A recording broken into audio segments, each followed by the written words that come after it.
기도합니다. 하나님, 이 시간 주의 말씀 앞에 우리가 있습니다. 주여 말씀하옵소서. 종이 듣겠나이다. 온 마음과 정성을 다해 들을 수 있는 귀를 주시고 깨달을 수 있는 심령을 주시고 이 말씀의 능력을 경험할 수 있는 손과 발의 은총을 허락하옵소서. 예수님 이름으로 기도드리옵나이다. 아멘. 최근에 수원에서 목회하시는 어느 목사님이 SNS에 올린 글을 읽었습니다. 글의 내용은 다음과 같습니다. 나는 수원에서 목회하는 목사입니다. 수원에서 목회한다고 늘 수원 갈비를 먹지 못합니다. 비싸기 때문입니다. 그러던 중에 우리 성도 중에 한 분이, 목사인 나와 부교역자들이 그 교회가 많아요. 우리 교역자들을 전체 수원 갈비를 대접해 주시겠다고 하셨습니다. 근데 그분은 경제적인 형편이 넉넉지 않은 분인데 목사님하고 교역자들 전체를 수원 갈비를 대접해 주신다고 그래서 나갔는데, 아니나 다를까 도착해서 얼추 계산해 보니까 벌써 꽤 된 몇 년 전 일인데 50만 원이 넘게 나오더라는 거예요. 그래서 이 목사님이, 이분이 형편이 넉넉한 분도 아니고 어려운 분이긴 까닭에, 집사님, 저는 갈비보다 저는 갈비탕을 좋아합니다. 그러면서 갈비탕 식당으로 식당을 바꿨다는 거예요. 잘했습니까? 못했습니까? 그래서 갈비탕으로 메뉴를 바꾸고 식당을 바꿔서 갈비탕을 한 그릇씩 잘 대접받고 돌아왔는데, 사단은 그 뒤에 났습니다. 목사님이 나 없이 산다고, 어렵게 산다고 무시했다. 그러면서 언짢아 하시면서 그 다음 주부터 교회를 안 나오시더라는 거예요. 교회를 떠나버렸다는 거예요. 그래서 목사님의 생각을 바꿨습니다. 이제는 교인들이 주는 대로 먹습니다. 주는 대로 먹습니다. 어떻게 해야 될까요? 그러면서 마지막에 한 마디 붙였더라고요. 목회 참 어렵습니다. 어떻게 주는 대로 먹는 게 맞아요? 나국교 목사는 어떻게 해야 돼요?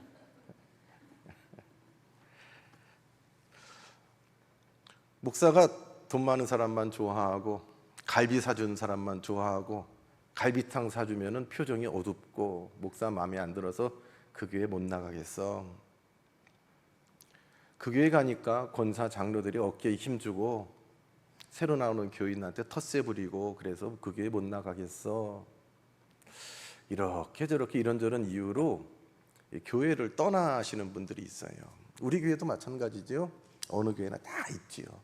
제가 1987년도부터 교역자로 교육전사부터 시작을 했기 때문에 꽤 오랜 시간 여러 교회를 거쳐오면서 많은 교인을 보았습니다. 교회를 떠날 이유는, 다른 교회로 옮길 이유는 차고 넘칩니다. 저는 우리 낙원교회 교인들을 보면서 여러분 우리 교회 이렇게 매주 이렇게 계시는 분을 보면서 이거는 하나님의 놀라운 신비다라고 생각을 합니다.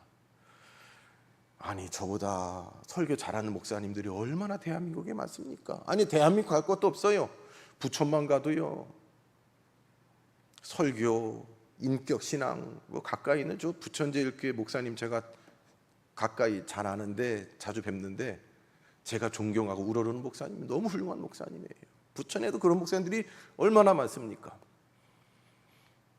우리 비 오면은 이렇게 눅눅하고 습기 차고 곰팡이 냄새 나고 여기저기 물이 새는 우리 교회보다 호텔같이 삐까번쩍하고 대리석으로 쫙쫙 되어 있는 엄청난 5성급 호텔 같은 교회들이 얼마나 많습니까? 성도들이 오면 세상에서는 다 잘 나가는 분들이지만 무슨 교회 하고 띠를 두르고 봉을 두르고 이리 오십시오 저리 오십시오, 장로님들이 고개를 90도로 숙이면서 이리 오십시오 저리 오십시오, 오셨습니까? 인사 벨보이처럼 인사하고, 안내위원들이 안내위원 아무개, 목사 아무개, 전도사 아무개 착착착착 인도하고, 가면은 아주 여름이면 시원하게 음향도 좋고 조명도 좋고, 겨울에는 따뜻하게 아늑하고 푹신한 이 정도 의자가 아니에요. 한 분 한 분 앉을 수 있는 아주 편안한 의자가 준비되어 있고, 또 예배는 1시간이면 칼같이 끝나요. 낙원교회처럼 1시간 10분 15분 안 가요. 이제 아멘 하시는 거죠? 이쪽에 지금. 그런데 매진 안 빠지고 나오시는 분들이 하나님의 신비입니다. 하나님의 신비입니다. 교회를 옮겨가시는 분들 옮겨갈 이유가 많아요. 아유, 이 교회 이거 안 되겠어, 이 교인들 안 되겠어, 그러면서 교회를 찾아서 유리방황하는 분들이 많아요. 그러다 급기야는 가나안 교인 되죠. 가나안 교인. 가나안 교인 다 아시죠? 가나안 교인. 가나안을 거꾸로 한 글자 다시 하면 안 나가. 안 나가고 집에서 뭐 TV 틀어놓고 영락교회 갔다가 순복음교회 갔다가 여기 갔다가 저기 갔다가, 유튜브 교인, 안 나가 교인 얼마나 많은지 모릅니다. 교회를 찾다가 큰 교회도 가보고 작은 교회도 가보고 가까운 교회 먼 교회 다 다녀봤는데 이거 마음에 드는 게 하나도 없어요. 내 눈만 높아져요. 나는 교회를 판단하고 찾는 자가 되다가 급기야는 포기해버립니다. 여러분, 교회가 뭔가요? 이 땅에 교회가 존재하는 이유가 뭘까? 하나님이 교회를 왜 만드셨을까? 아니, 뭐 교회뿐만 아니라 이제 50주년을 몇 년 앞둔 우리 낙원교회, 하나님께서 이 성주산 중턱의 고바 위에 왜 여기다가 굳이 주변에 널린 게 교회입니다. 부천이 전국에서 교회 최고로 밀도가 높아요. 벌써 한 10몇 년 전 통계를 보니까 우리 부천 소사구가 전국 1등인데 한 80몇 미터마다 교회가 하나씩 있대요.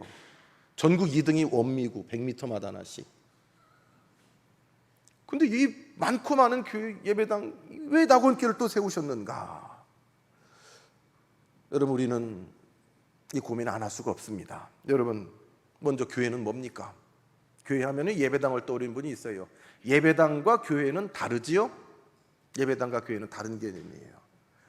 교인들이 모인 그 교회, 모인 그 건물을 예배당이라고 그러지, 그거 혼동하는 분이 있어요. 교회란 하나님께서 죄인된 인생들을 부르셔서 구속하여 주시고 죄사하여 주시고 하나님의 백성으로 불러 모아주신 성도 한 사람 한 사람의 모임이 교회입니다. 그들이 모여서 모인 그 장소가 예배당입니다.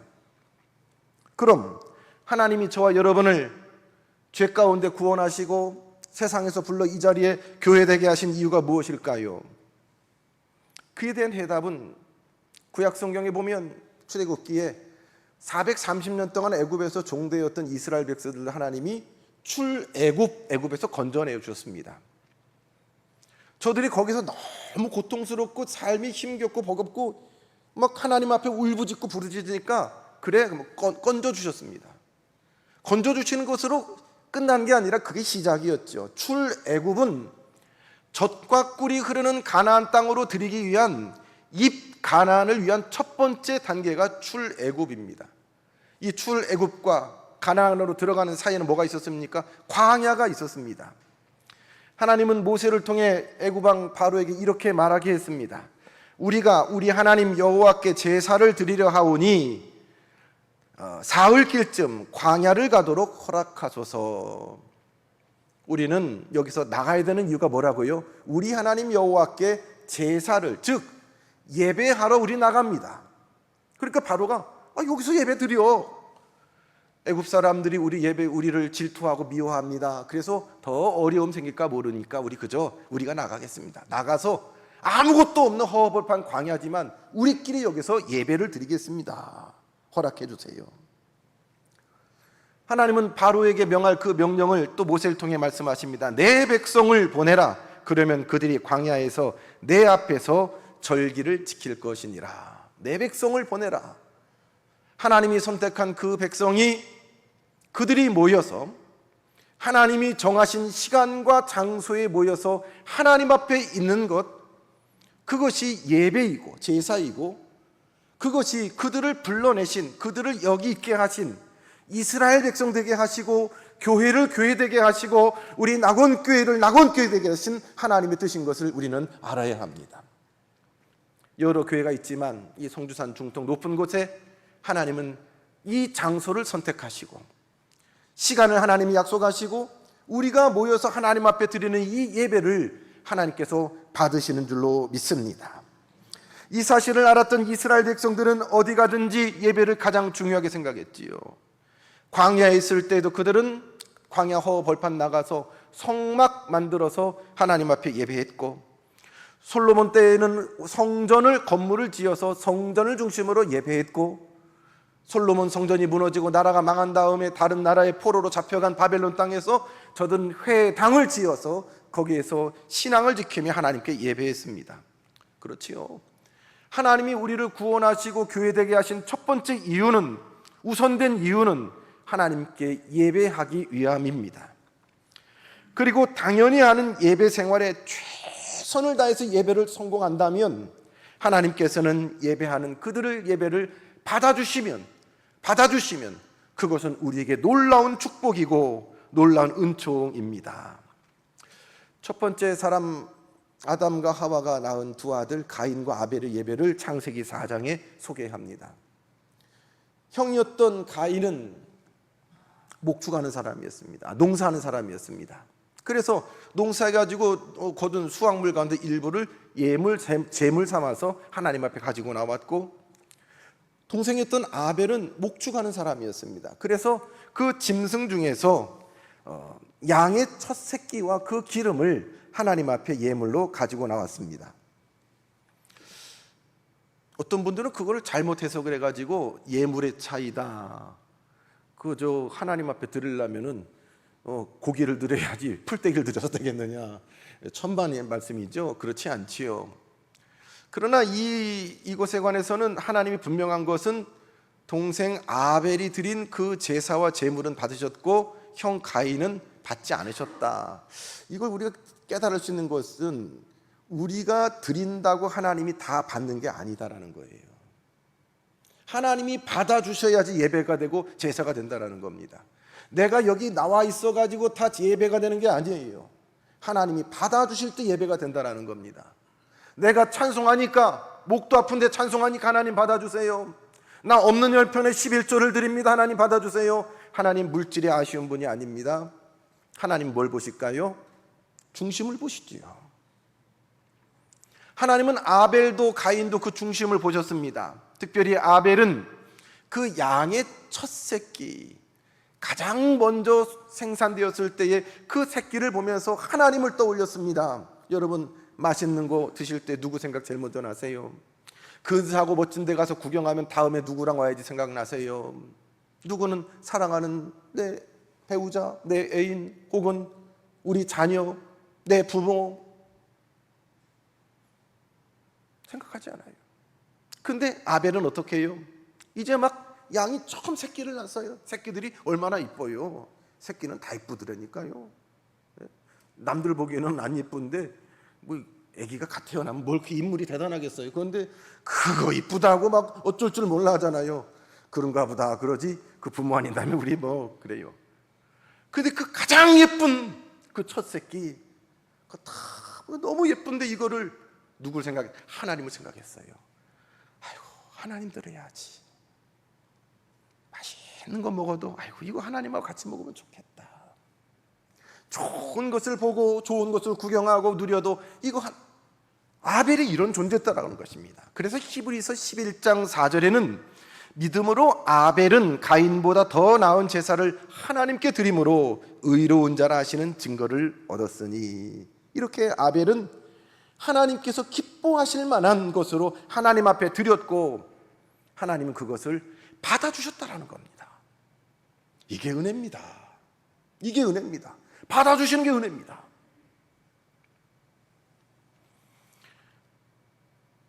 아브라함도 이 예배에 성공한 사람입니다. 창세기 12장 이하에 계속 그 아브라함의 그 행적을 보면 가는 데마다 하나님 앞에 제사를 드렸습니다. 예배를 드렸습니다. 어려운 일을 당해도 기쁜 일을 당해도 모든 상황 가운데에 하나님을 찾고 예배했습니다. 그럴 때 아브라함은 믿음의 조상으로 일컬어지는 중에 그 아브라함의 믿음의 절정은 창세기 22장에 아브라함이 제일 사랑하고 아끼는 게 뭐게요? 100세에 낳은 아들 이삭 아닙니까? 하나님이 그걸 콕 집어서 그 이삭을 제물로 드리라. 네가 제일 좋아하는 것, 아낌없이 내가 드릴 수 없는 그 소중한 것, 하나님 그거 정확하게 아세요. 콕 집어서 너 그거를 제물로 드려라. 아브라함이 그걸 순종했다는 거예요. 여러분, 만약에 하나님이 아브라함처럼 그걸 얘기했다라고 하면 여러분 각각 다르겠지요. 여러분 가장 아끼고 포기할 수 없는 그것, 하나님이 때로는 너 그거 예물로 내게 내놓을 수 있겠니? 라고 할 때에 아브라함처럼 순종하는 거 참 어렵습니다. 그러나 아브라함은 모리아 산까지 그 아이를 데리고 가서 번제단 위에 올려놓고 이 아이를 예물로 드리려고 칼을 들었습니다. 그때 하나님께서 아브라함을 급하게 멈춰 세웁니다. 아브라함아, 내가 이제야 나 여호와 경외하는 것을 알겠노라. 네가 이런 사람인 것을 내가 알았다. 너의 진명목을, 너의 말로 하는, 입술로 하는, 사람들 앞에 하는 그것이 아니라 너의 진심을, 네가 어떤 사람인지 내가 알았다라고 하나님 판단하십니다. 그리고 여호와 일의 은총을, 축복을 하나님께서 아브라함과 그 후손에게 주신 것 아니겠습니까? 또 솔로몬 왕의 예배도 빼놓을 수가 없습니다. 솔로몬은 어린 나이에 이스라엘을 책임져야 되는 왕이 되었습니다. 이것은 모를 때 어릴 때는 야 좋겠다 싶은데 이거 얼마나 부담스러운 일일까요? 나 하나도 책임지기 힘든데 한 나라의 주권자가 되어서 어린 나이에 임금이 되는 것은 참으로 부담스러운 일이 아닐 수가 없었습니다. 그래서 솔로몬은 하나님 앞에 더욱더 적극적으로 매달려 기도할 수밖에 없었습니다. 1,000번제를 기브온 산상에서 드렸는데 1,000번제는 한 번 드릴 수 있는 그 번제물을 곱하기 1,000을 한 거예요. 자기 혼자 한 것이 아니라 온 백성과 더불어 나는 이 나라를 끌어갈 능력이 없습니다. 하나님이 도와주셔야 됩니다. 하나님이 이끌어주신 나라가 되어야 됩니다. 하나님이 복을 주셔야 됩니다. 온 백성들과 더불어 백성들의 마음을 모아서 하나님 앞에 드렸습니다. 그날 밤 하나님께서 솔로몬에게 나타나서 내가 너에게 무엇을 줄고 너는 구하라 라고 말씀하십니다. 교회 학교 아이들한테 뭘 구했냐고 물어보면 됐다 그냥 성경 단위를 보고 지혜요 그러지요. 그러나 성경의 표현은 이렇습니다. 솔로몬이 뭐라고 대답했냐면 제게 듣는 마음을 종에게 주사 주의 백성을 재판하여 선악을 분별하게 하소서. 듣는 마음을 종에게 주시옵소서라고 합니다. 듣는 마음, 하나님의 음성을 듣는 마음. 또 백성들 작은 자 하나 함부로 보지 않고 그 연약하고 작은 자 하나를 통해서 주시는 하나님의 메시지를 들을 수 있는 듣는 마음. 하나님 우리에게 직접적으로 말씀하시기도 하지만 우리의 환경과 상황과 우리의 이웃들과 성도를 통하여 말씀하십니다. 세상을 통하여 교회에게 말씀하시기도 합니다. 불신자를 통해 성도들에게 말씀하시기도 합니다. 심지어는 우리 귓전을 스치는 바람결을 통해서 때로는 성도들에게 말씀하시기도 하는 거지요. 하나님 듣는 마음을 주세요. 속상하지만 우리 자식들이 속을 썩여요. 그러나 하나님 저거 왜 저래요? 저거 속상합니다. 그런데 그 자녀들의 문제를 통해서 하나님의 음성을 듣는 거예요. 우리 가정의 경제적인 문제를 통해서 하나님의 음성을 듣는 거예요. 악인을 만났습니다. 죄인을 만났습니다. 하나님 내가 왜 저런 사람을 만나가지고 원수 같은 사람을 만나 불평하는 것이 아니라 그 사람과의 만남을 통해서 하나님의 음성을 듣는 거예요. 듣는 마음이에요.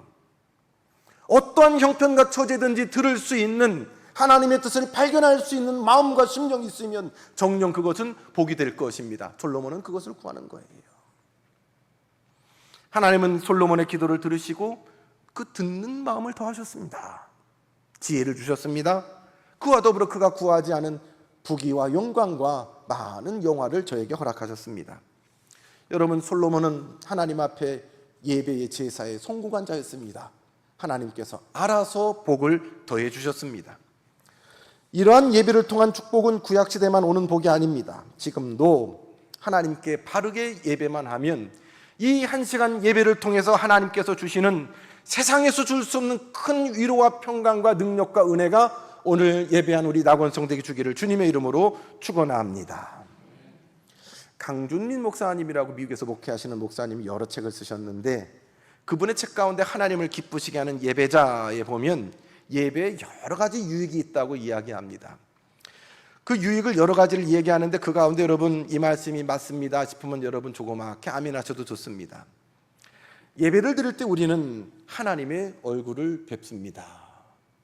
예배를 드릴 때 우리는 하나님의 음성을 듣습니다. 예배를 드릴 때 우리는 하나님이 우리와 지금 함께하는 하나님의 임재를 경험합니다. 하나님이 계시다는 거죠. 예배 드릴 때 우리는 놀라우신 하나님의 영광을 바라봅니다. 예배를 통해 우리가 하나님의 생명을 받게 됩니다. 예배를 통해 하나님께서 주시는 귀한 통찰력과 영감을 받을 수 있습니다. 예배를 통해서 지혜를 얻게 됩니다. 능력을 받게 됩니다. 용서할 수 없던 그 사람 용서할 수 있는 새 마음을 주십니다. 이 땅에서 한 주일 동안 괴롭고 불편했는데 달라진 것 하나도 없는데 예배 가운데에 하나님이 주시는 안식과 평강을 경험합니다. 내 죄를 사해 주셨다는 죄사함의 확신을 갖게 됩니다. 예배를 드리는 가운데 병든 내 몸과 마음이 깨끗하게 되는 놀라운 치유 역사를 경험합니다. 예배를 통하여 세상에서 얻을 수 없는 참 평강과 놀라운 기쁨을 경험하게 됩니다. 무엇보다도 이 한 시간 예배를 통해서 조금 전에 예배당 문을 열고 들어왔던 나와 이제 예배를 마치고 나가는 내가 달라진 놀라운 변화를 경험합니다. 이 한순간 한 시간의 예배가 우리 인생을 바꿉니다. 오늘 본문의 사마리아 여인을 보세요. 이 여인은 오늘 예수님을 처음 만났습니다. 그리고 예수님을 만나가지고 대화하는 중에 저를 이미 다 꿰뚫어 알고는 예수님을 바라보면서 선지자라고 고백을 합니다. 그러면서도 엉뚱하게 이 여자는 자기는 이방인 여자였기 때문에 당신들 유대인들은 예루살렘에서 예배드리고 우리는 사마리아에서 예배를 드리는데 어디서 예배를 드려야 됩니까? 어느 교회 가야 됩니까? 당신 선지자 같은데 좋은 교회 있으면 좀 소개시켜 주세요. 어느 교회가 진짜 교회입니까? 어느 교회가 은혜가 많은 교회입니까? 어느 교회에 가야지 내가 복을 받고 어느 교회에 가야지 내 영혼이 살아납니까? 어디로 가야 됩니까? 어디서 예배해야 됩니까? 이 여인은 교회를 찾고 있습니다. 이때 예수님께서 이랬으면 얼마나 좋을까요? 부천에 있는 낙원교회를 가라. 아멘을 아무도 안 하죠. 이 산에서도 말고 저 산에서도 말고 장소가 중요한 게 아니야. 교회가 중요한 게 아니야. 하나님은 교회 찾는 분이 아니라 하나님이 거꾸로 사람을 찾아. 어떤 사람이요? 참된 예배자를 찾아. 너희들 교회 찾아다녀서 어디 좋은 교회 만나고 어디 교회 가면 뭐가 되는 것 같고 어디 큰 교회 가면 나 영락교회 교인이요, 나 순복음교회 교인이요, 세문안교회 교인이요, 온누리교회 교인이요 그러고 다니는데 또 어떤 작은 교회는 어느 교회 다니세요? 그러면 교회 이름을 못 대. 그저 저 부천에 조그만 교회 다녀요. 그게 교회 이름이 조그만 교회인가 찾아봐요. 조그만 교회는 없어요. 개척교회라는 교회는 없어요. 영광스러운 하나님의 예배자들이 있는, 예배자가 있는 영광스러운 주님의 교회만 있을 뿐입니다.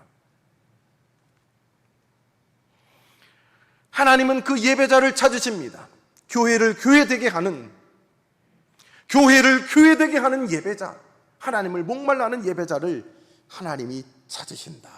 너희들은 교회를 찾지만, 장소를 찾지만, 눈에 보이는 곳에 목숨 걸지만 나는 그것과 관계없이 하나님을 목말라 하는 예배자, 하나님이 그분을 찾는다라는 겁니다.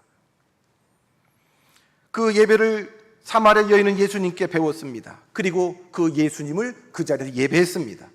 어느 짧은 한순간이었습니다. 그 순간 이 여자가 변했습니다. 이 여자의 과거는 그 앞에 본문을 보면 우리 알 수 있잖아요.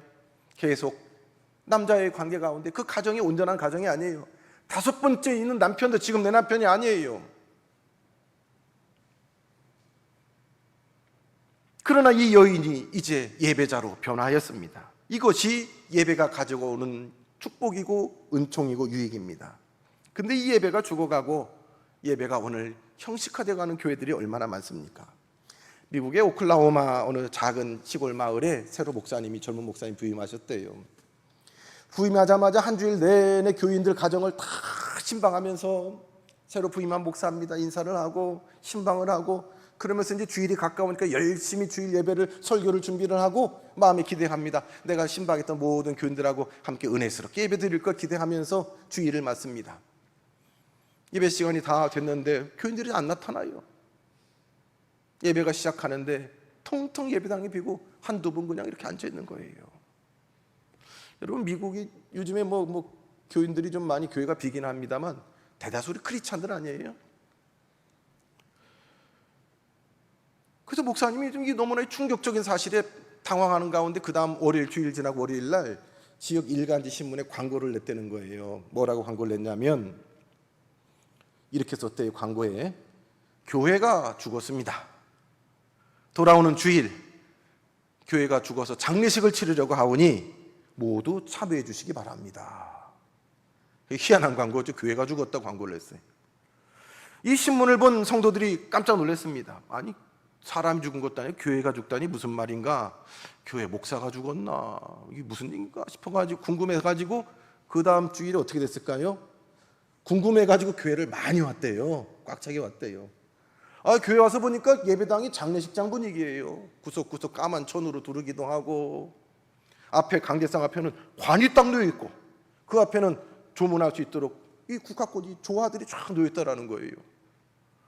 예배 시간이 됐는데 목사님께서 예배 시간이 딱 보니까 장례 절차에 따라서 며칠 후 부르고 그러다가 제일 마지막 시간에 목사님이 마지막으로 이제 한 분씩 오셔서 떠나가는 고인에게 이 조화로 헌화하고, 그리고 마지막으로 가시는 고인의 얼굴을 한 번씩 보고 인사하시기 바랍니다. 앞에 줄부터 나오세요. 가지고 나와서 한 분 앞에서 나와가지고 조화를 관 앞에 이렇게 쭉 놓고 도대체 누가 죽은 건데 이렇게 딱 들여다보고서 깜짝 놀랐다는 거예요. 기겁했다는 거죠. 관 안에 누가 있었느냐? 누가 있었을까요? 내가 있는 거예요. 관 안에 거울이 딱 누워 있어가지고 누가 죽었나 보니까 이 관 안에 누가 눈을 뜨고 날 쳐다보고 있어요. 기겁해서 보니까 그게 나예요. 그 장례식을 통해서 교인들이 한 가지 깨달은 게 있습니다. 내 신앙이 죽었다. 내 예배가 죽었다. 내 기도가 죽었다. 내 찬송이 죽었다. 사랑하는 남은 성도 여러분, 우리 예배 생활은 어때요? 어떻게 다음 주에 관 하나 놓고 거울 놓을까요? 예? 우리 예배는 어때요? 오늘 본문을 통해서 예배가 얼마나 중요한지, 예배를 어떻게 드려야 하는지 구체적으로 우리 주님 가르쳐 주시잖아요. 오늘 말씀 가운데 특별히 와닿는 말씀 어떤 말씀인가요? 23절 하반절에 보면 아버지께서는 자기에게 이렇게 예배하는 자를 찾으시느니라. 예배하는 자들을 찾으시느니라. 첫 번째 사람 아담과 하와가 범죄한 후에 그들이 벗었음을 부끄럽게 여기고 나뭇가지로 무화과 잎으로 자기들의 몸을 가리고 숨었습니다. 숨어있는 그들 옆에서 하나님께서 지나가시면서 말씀하십니다. 아담아, 아담아, 네가 어디 있느냐? 옆에 두고 있는 거 다 알아요. 아담아, 아담아, 네가 어디 있느냐? 여기서 하나님이 찾으시는 아담은 범죄하기 이전에 하나님 앞에 대면하여 하나님과 더불어 기쁘게 찬송하고 예배하고 하나님과 교제하던 예배자 아담입니다. 그러나 죄가 그 가운데 관여되었을 때 그들은 하나님 앞에 온전한 모습으로 나설 수 없었습니다. 하나님의 영광을 바라기보다는 자기들의 부끄러움과 수치로 어쩔 줄 몰라하며 집착하며 하나님 앞에 서지 못하는 죄인 아담을 탄식하시면서 하나님은 예배자 아담을 찾고 있습니다. 예배를 받으시기 위해서 우리를 죄에서 구원하신 하나님께서 예배자를 찾고 계시다는 말씀입니다. 지금 예수님이 사마리아의 여인과 대화를 할 당시 이스라엘 땅에 많은 사람들이 하나님 믿는다고 하면서 하나님이 찾으시는 온전한 예배자는 많지 않았다라는 것입니다. 이스라엘 역사를 한번 보세요. 하나님이 베풀어 준 그 은혜에 비해서 그들이 하나님께 어떻게 했는지. 그들은 하나님을 온전히 예배하지 못했습니다. 그 대신에 우상을 숭배했습니다. 그들은 하나님을 예배하지 못했습니다. 그 대신에 자기 자신을 사랑하고 숭배했습니다. 그들은 하나님을 온전히 예배하지 못했습니다. 저들 손에 있는 소유 물질에 집착하며 그것을 숭배했습니다. 그들은 하나님을 예배하지 못했습니다. 그들은 그들을 즐겁게 하는 삶의 쾌락을 숭배했습니다. 그런 시간이 흘러 예수님이 오셨고, 예수님은 사마리아 여인을 통해서 이 여인과 이스라엘 백성과 오늘 우리들에게 말씀하십니다. 아버지께서는 이렇게 자기에게 예배하는 자들을 찾으시느니라. 이 예배를 우리는 우리 신앙의 중심에 놓아야 되겠습니다. 잘 알고 있는 것 같지만 예배를 우리는 명확하게 알아야 합니다. 두 가지만 말씀을 드립니다. 첫 번째, 예배의 대상은 사람이 아니라 하나님이십니다. 예배의 대상, 예배의 중심은 하나님이십니다. 예배를 어떤 분들은 예배 보고 올게 뭐 일상적으로 쓰는 말이지만 참 잘못된 표현이지요. 예배를 보는 것이 아니라 어떻게 해요? 예배를 드리는 거예요. 예배에 뭐를 드려요? 내가 제물이 되어서 누구에게? 하나님께 드리는 거예요. 예배를 보시려면 집에서 유튜브만 틀어놔도 예배 얼마든지 보실 수 있으세요. 뒷자리에 앉아가지고 예배 이렇게 구경하면서 오늘 누구 왔네, 누구 안 왔네, 예배 보는 거예요. 하나님께 집중하셔야지요. 예배 시간 자꾸 둘러보고 앞뒤 보고 누가 왔네, 안 왔네, 저 자리 비었네, 저 사람 또 조네, 딴짓하네. 내가 드리는 게 아니에요. 21절 하반절에 너희가 아버지께 예배할 때가 이르리라. 23절에 아버지께 참되로 예배하는 자들은 아버지께서는 자기에게 이렇게 예배하는 자들을 찾으시니라. 아버지 하나님 앞에 우리가 예배하는 겁니다. 우리 예배의 대상은 아버지가 되시는 하나님이십니다. 어떤 예배를 드리든 예배는 하나님 중심 예배, 하나님께 드리는 예배가 되어야 합니다. 우리 성도님들 앞자리 잘 안 앉으셔요. 뒷자리가 예배 보기는 뒷자리가 좋지요. 내려다 보니까요. 앞자리는 목도 아프고 힘든데 또 앞자리를 그렇게 고집하는 분들이 있어요. 그들 마음의 중심에 드림이 있다라는 생각을 해봅니다.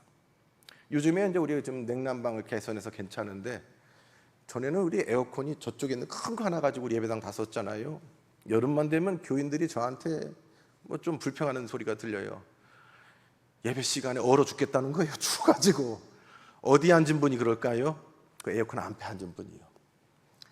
또 똑같은 상황에서 어떤 분들은 예배실이 너무 덥다는 거예요. 에어컨 좀 더 세게 틀어달라는 거예요. 저쪽 뒤에 있는 분들이. 어쩌라는 거예요? 어쩌라는 거예요? 어느 쪽은 소리가 잘 안 들린다, 잘 안 보인다. 아, 이거 내 자리인데 여기서는 잘 소리가 안 들립니다. 여기 내 자리인데 여긴 춥습니다. 내가 중심이에요. 한 시간 불편해도 하나님 앞에 드리는 거예요. 내가 제물이 되고 내가 헌신하고 내가 희생하고 하나님 앞에 드려지는 거예요. 내가 불편하지만 하나님 앞에 드림이 된다면 한 시간을 참는 겁니다. 하나님이 중심이지 않는 예배라면 예배라고 할 수가 없습니다. 하나님이 받아주셔야 예배가 예물되고 헌신이 헌신되고 헌물도 헌물되는 것입니다. 몇 주 전에 설교 시간에 고소영이라는 말씀을 드렸습니다. 고소영. 과거에 어느 교회 큰 장로님이 대통령이 된 다음에 고소영이라는 말이 한때 유행했습니다. 그 장로님이 나온 고자로 시작하는 그 유명 대학, 소자로 시작하는 그 큰 교회, 영으로 시작하는 그 지역, 거기 출신들이 아니면 그 정부에서는 출세하기 어렵다 그래서 고소영. 실제로 뭐 다 알지만 그 교회는, 소자로 시작하는 그 교회는 한 주에 400명씩 등록했대요. 그분 대통령 되고 나서.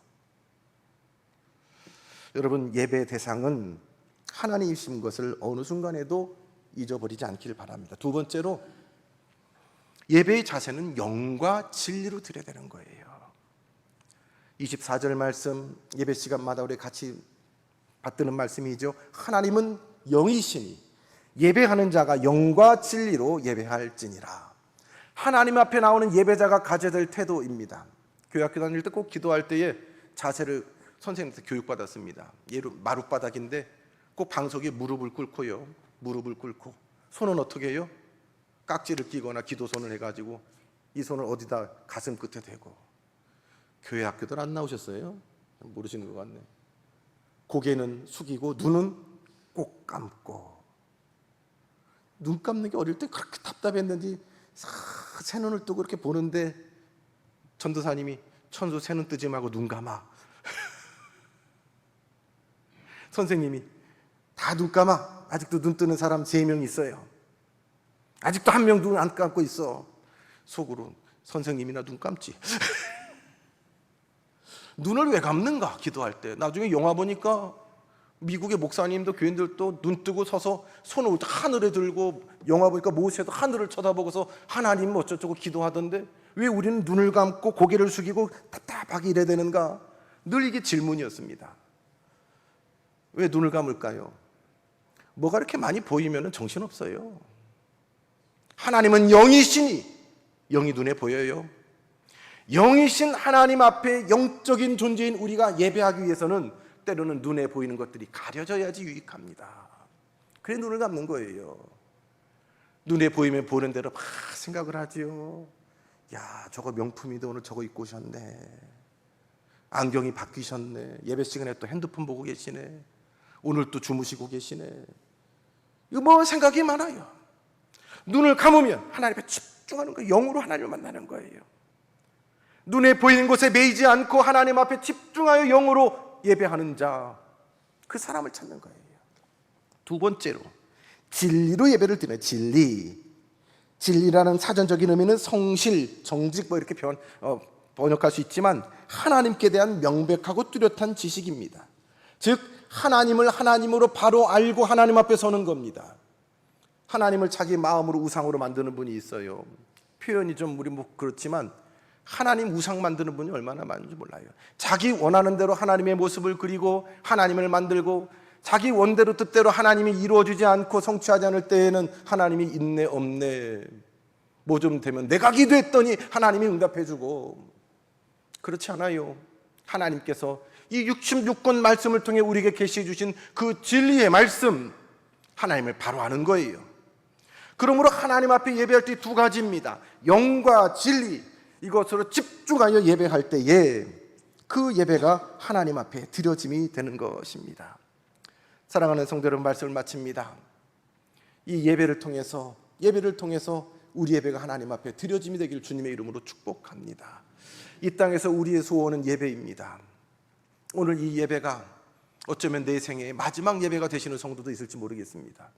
저는 이 설교를 일부 예배 때도 했습니다. 오늘 이 설교가 내 생의 마지막 설교가 될 수도 있습니다. 그래가지고 온 힘을 다해서 말씀을 전하고 예배를 다 하고 목양실 올라갔더니 기진맥진, 진이 쭉 빠져요.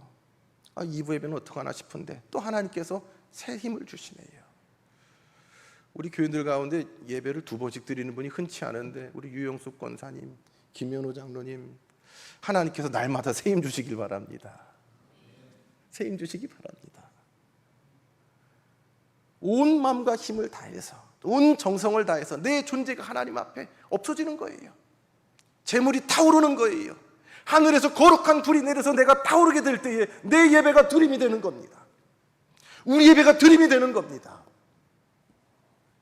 사람들이 뭐라고 하지 않더라도 하나님께서 그래, 나군 성도들아, 너희들의 예배를 내가 받았다. 내가 그 예배 가운데 너희 가운데 있었노라. 우리는 그 예배를 꿈꾸고 하나님이 찾으시는 교회, 하나님이 찾으시는 예배자로 오늘 우리는 예배하는 줄로 믿습니다. 때마다 시마다 이 예배의 영광을 경험하며 우리의 호흡이 살아있는 동안 하나님을 예배하며 성도가 머무는 가정과 일터와 직장과 여러분의 모든 거하는 그 자리가 하나님을 찾고 예배하는 중에 거룩한 예배의 영광이 임하길 주님의 이름으로 축복합니다. 주님, 이 예배를 내 평생에 허락하여 주시고 우리의 마지막 호흡까지 하나님 앞에 예배이게 하옵소서. 예배를 떠난 자로, 하나님과 끊어진 자로 죄 가운데 살 수밖에 없는 연약한 인생인 것을 고백합니다.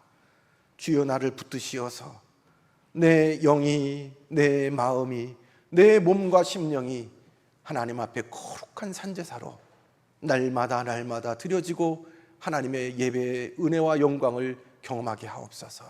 예수님 이름으로 기도드리옵나이다. 아멘.